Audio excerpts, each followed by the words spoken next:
Quando eu vou na cidade, tenho a impressão que estou no paraíso.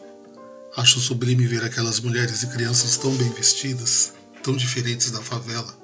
As casas com seus vasos de flores e cores variadas. Aquelas paisagens há de encantar os olhos dos visitantes de São Paulo, que ignoram que a cidade mais afamada da América do Sul está enferma, com as suas úlceras, as favelas. Quando estou na cidade, tenho a impressão que estou na sala de visita com seus lustres de cristais, seus tapetes de veludos, almofadas de cetim. E quando estou na favela, tenho a impressão que sou um objeto fora de uso, digno de estar num quarto de despejo.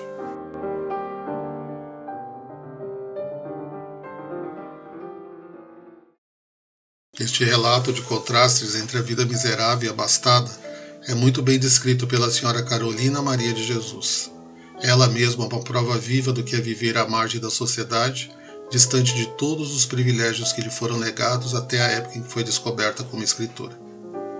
Nascida em 14 de março de 1914 na cidade de Sacramento, em Minas Gerais, filha ilegítima de um pai que abandonou e de uma mãe analfabeta, desde a infância demonstrou interesse por livros.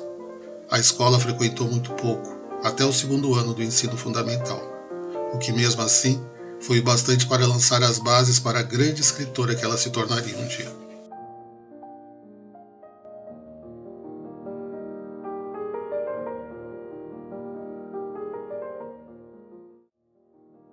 Em 1930, a família vai morar em Franca, São Paulo, onde Carolina começa a trabalhar como lavradora. Quando ela completa 23 anos, a sua mãe veio a falecer e ela é forçada a deixar o serviço da roça e ir trabalhar como faxineira na Santa Casa da cidade. Em 1941, já sonhando em ser escritora, vai até a redação do jornal Folha da Manhã com um poema que escreveu em homenagem ao presidente Getúlio Vargas. No dia 24 de fevereiro, o seu poema e a sua foto são publicados no jornal. Ela continuou levando poemas para o jornal e, mesmo sendo admirada pelos leitores, não foi merecedora de reconhecimento na época. No ano de 1947, Carolina chega na cidade de São Paulo. Trabalhando como empregada doméstica, se emprega durante um curto período de tempo na casa do famoso médico cirurgião Euríclides de Jesus Erbini. Nos seus dias de folga, ao invés de sair para se divertir, Carolina passava horas lendo livros na biblioteca dos patrões.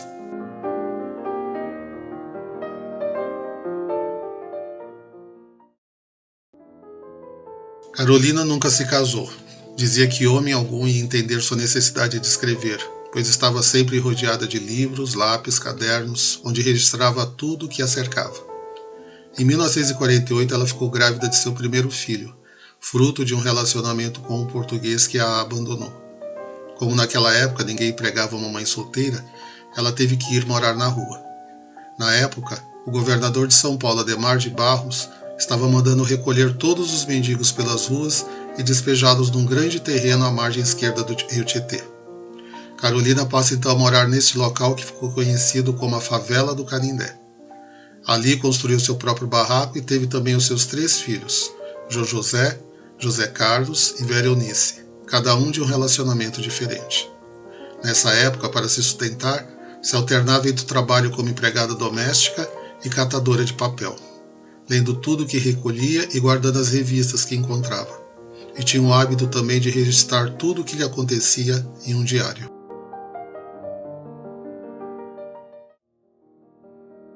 Um dia, um jornalista chamado Audálio Dantas estava visitando o local onde Carolina morava, pois precisava fazer uma matéria sobre a favela, que se ampliava rapidamente na pujante São Paulo do início dos anos 60. De repente ele ouviu uma mulher ralhando com os marmanjos que insistiam em brincar numa área destinada para crianças. Se vocês não saírem daí, vou colocar o nome de vocês no livro que estou escrevendo, dizia ela. Na curiosidade de saber a que livro aquela senhora tão humilde se referia, Audálio inicia uma conversa com Carolina.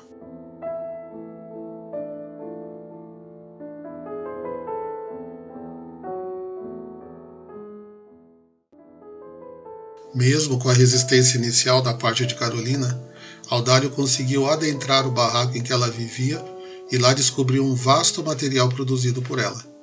Eram diários, livros de poesia, romances. Mas o que chamou a atenção foram seus diários repletos de olhar crítico sobre a triste e crua realidade que a cercava. Foram escritos entre 1955 e 1960. Era uma escrita testemunhal sobre o dia a dia da autora e dos moradores da favela do Canindé, em meio à expansão que a cidade de São Paulo passava na época, com os consequentes sofrimentos, indignações, revoltas e angústias que a população pobre e esquecida era obrigada a superar diante de uma situação de miséria e desamparo. O jornalista, encantado com o relato realista e ao mesmo tempo poético que aquela mulher negra, pobre e letrada conseguia tão bem transmitir, logo cuidou de promover e publicar um livro baseado nesses diários, que foi intitulado de Quarto de Despejo. Com o lançamento do livro, Carolina é lançada para o estrelato. Só durante a noite de autógrafos foram vendidos 600 livros. Vendeu 10 mil cópias em 4 dias e 100 mil cópias em um ano. Houve tradução para 13 idiomas e publicação em mais de 40 países, inclusive com vendas expressivas nos Estados Unidos sob o título de Child of the Dark. Ela também passa a ser convidada para diversas entrevistas e viagens, e virou assunto entre escritores de renome como Clarice Lispector e Manuel Bandeira. Com o sucesso das vendas, Carolina deixa a favela e pouco depois compra uma casa no Alto de Santana. Ela também recebe homenagem da Academia Paulista de Letras e da Academia de Letras da Faculdade de Direito de São Paulo. Em 1961, a autora viaja para a Argentina, onde é agraciada com a Ordem Caballero del Tornillo. Nos anos seguintes, Carolina publica Casa de Alvenaria, Diário de uma Ex-Favelada, de 1961, Pedaços da Fome, de 1963 e Provérbios, de 1965.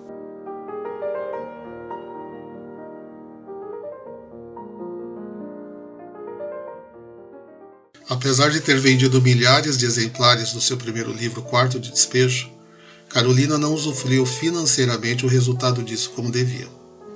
Segundo o autor Robert Levine, somente das vendas de uma edição de bolso deste livro nos Estados Unidos, que totalizaram mais de 300 mil cópias vendidas, Carolina e sua família deveriam ter recebido pelo contrato original mais de 150 mil dólares. Contudo, não foi encontrado indício algum de que ela tenha recebido sequer uma pequena parte disto. No ano de 1961, uma reportagem afirmou que a publicação de Quarto de Despejo havia rendido à escritora 6 milhões de cruzeiros em direitos autorais. Contudo, a quantia exata variava, de acordo com a reportagem. O que sabemos é que Carolina tinha direito a 10% do preço de venda das traduções, com 30% de sua parte reservada a Audálio Dantas. Ela recebia também pequenos pagamentos em dólares das editoras americanas, mas devido ao que foi firmado no contrato original, não podia autorizar traduções de sua obra. Este direito fora cedido à editora Paulo de Azevedo. Com o tempo, a fama de Carolina foi se desvanecendo. Sem alguém de confiança para orientá-la nos seus contratos e suas finanças, ela passa a receber cada vez menos pelos seus direitos autorais. E o que recebia lhe proporcionava uma vida um pouco acima da linha da pobreza. Em 1969, ela compra um sítio na região de Parelheiros, em São Paulo, e volta a catar papéis e garrafas certos dias da semana para vender. É nesta época em que ela se torna praticamente esquecida pelo mercado editorial. No dia 13 de fevereiro de 1977, com 63 anos, Carolina Maria de Jesus falece, vítima de uma crise de insuficiência respiratória, devido à asma, doença da qual padecia desde criança. Nos últimos anos, a grandiosidade de seu trabalho vem renascendo como uma fênix, sendo motivo para estudos de pesquisadores em todo o Brasil que estão lhe devolvendo a posição de grande escritora que ela sempre foi. Homenageada em vários campos da cultura, ela também teve sua vida e obra analisadas por meio de livros tais como Cinderela Negra, a Saga de Carolina Maria de Jesus, de 1994, de José Carlos Meire e Roberto Levine, Muito Bem Carolina, biografia de Carolina Maria de Jesus, de 2007, de Eliana Moura de Castro e Marília Novaes de Mata Machado.